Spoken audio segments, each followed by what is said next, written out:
The people implicated in the Epstein Files have shut down the United States government in order to avoid being found out. Well, that and they don't want to pay taxes. What people really need to understand is, look, we know Republicans are in control. They occupy the White House. They're the majority in the House of Representatives and in the Senate.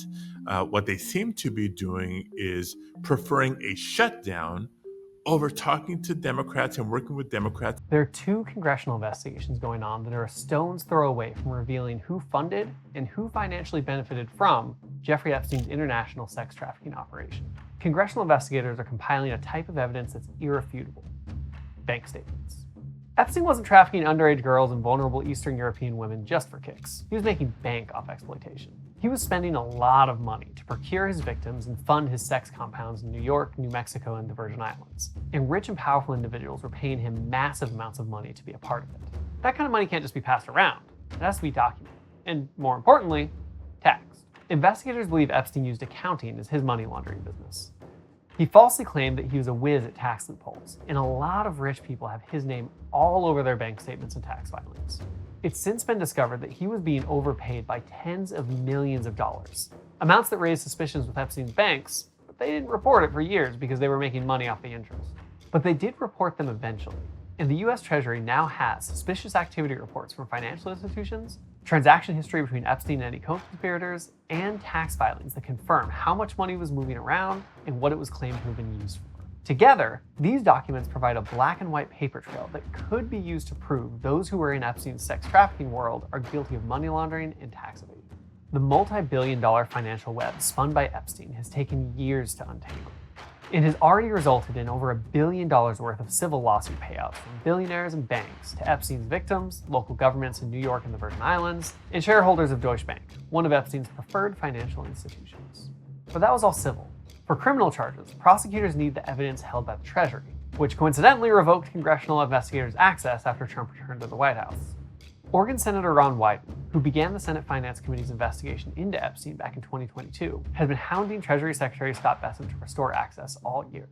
The next step is for the Treasury Department to make available on a bipartisan basis to the Senate Finance Committee the documents we've asked for. My own judgment is if Pam Bondi wanted to get up in the next morning or two and make these documents available to the Senate Finance Committee, she could do it. One of the most important questions that comes out of this is why were America's leading banks, a number of them, basically sleepwalking through this whole Epstein matter? In response, Bessent told him to kick rocks and threatened to investigate Wyden's finances until he could find something damning. That didn't stop Wyden, who has since released a list of over 70 Epstein associates whose financial documents he's requested, including Elon Musk, Peter Thiel, and those who have already settled civil suits relating to Epstein, like Wall Street billionaire Leon Black and former JP Morgan executive Jess Staley. And it looks like the pressure is finally getting to Bessent. He started getting violent, and he went on a bit of a spending spree, blew $20 billion in tax dollars to bail out Argentina, but finally agreed to hand over Epstein-related documents to congressional investigators. But not Wyden's investigators. Instead, he started to send them to the House Oversight Committee, which started its investigation into Epstein earlier this year. The main difference between their investigation and Wyden's is House Republicans joined Democrats in making that request. And the Trump administration has made it very clear they would rather let the world burn than work with Democrats. I spoke with Arizona Representative Yasemin Ansari, who's on the Oversight Committee, about the investigation. And she brought up some really insightful points on why her bipartisan investigation has been able to move forward while Wyden's has been stonewalled. I serve on the Oversight Committee, so we're at the forefront of the subpoena that was issued against the Department of Justice. I've got to sit down with the victims of Jeffrey Epstein, and I have just been so mind blown by the cover-up that's underway right now by the Trump White House over this. Mike Johnson, what's most egregious to me, he sat in the room with Epstein and Maxwell's victims, and he said all sorts of things to them about how he empathizes and how he will be there for them and make sure there's accountability. And then he also made sure to say, let's keep this investigation to the Oversight Committee. We shouldn't talk about this in any other committee in Congress. Oversight can handle it.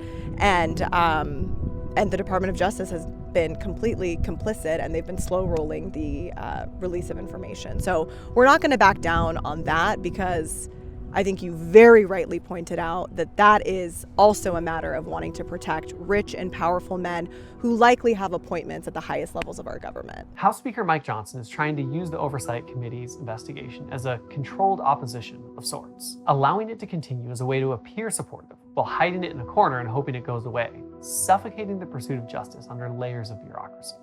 But it's not going away. On September 26th, Ansari and other Democrats on the committee released a small sample of what they've received so far from the Treasury. What they released provably links Epstein to Bill Gates, Steve Bannon, Elon Musk, and Peter Thiel.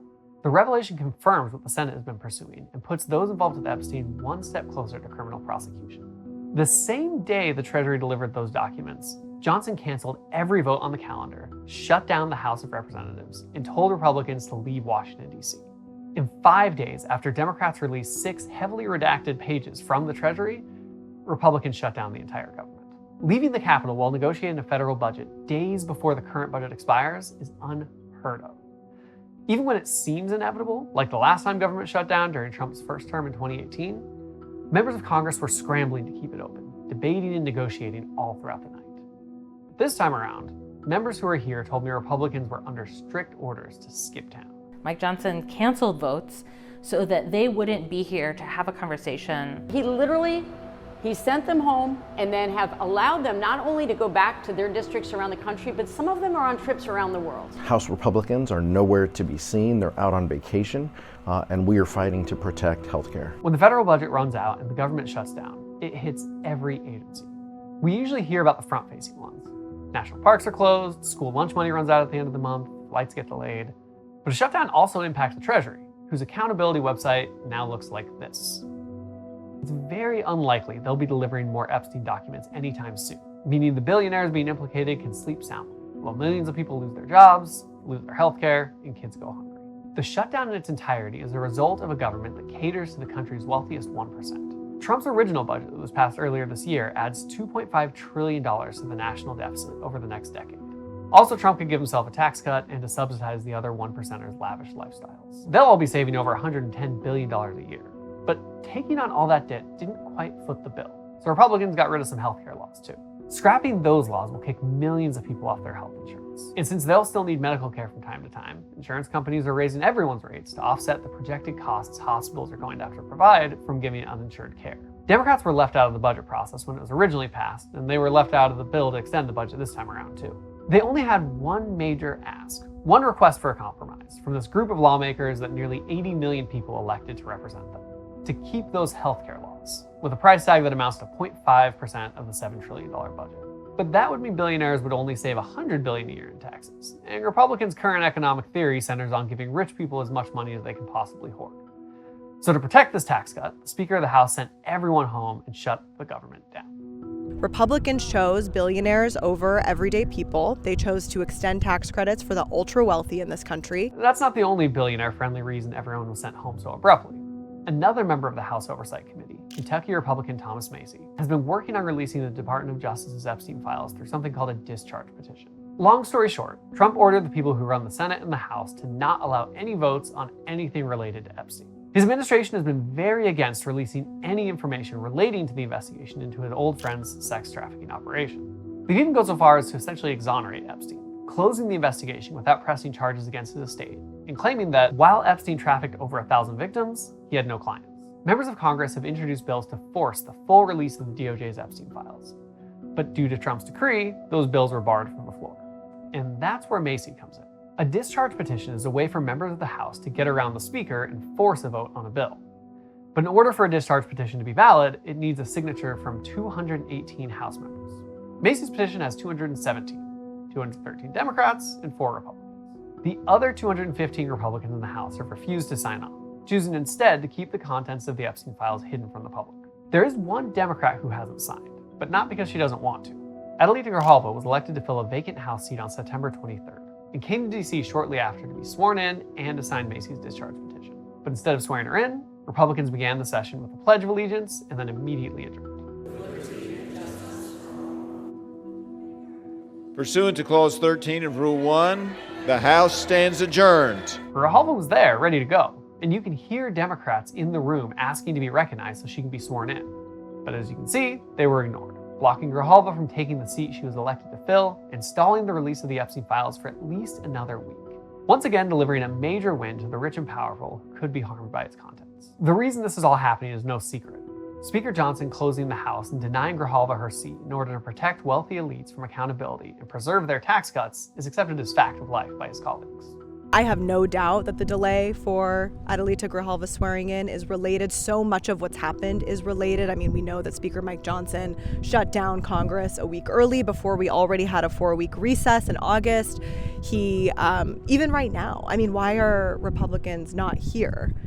It's all related. He's clearly been told to push this back. When the Speaker is trying to delay the swearing in of a new duly elected member of the House of Representatives, is for one reason and one reason only. They don't want the vote that'll force them to release the Epstein Files. They're protecting Donald Trump, plain and simple. Speaker Johnson should be ashamed of himself for not swearing in my new colleague from Arizona. He should be ashamed of himself.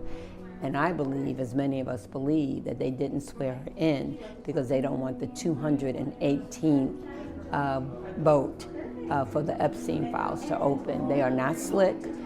We are not stupid, but we believe that's why they did that. It's petty, it's childish, and it is all designed to protect their mob boss, Donald Trump, from having to be held accountable for what's in the Epstein Files, because she is the last vote, she's the last signature on that discharge petition that would demand and finally get the release of this document, cash, that the Speaker of the House is not willing to be released to the American people. Although it worked for now, Johnson's delay tactics are just that, a delay. People I've spoken to on the House Oversight Committee say they plan to continue publishing documents they get from the Treasury, so the public can know who's financially tied to Epstein and pressure can be put on prosecutors to seek criminal charges.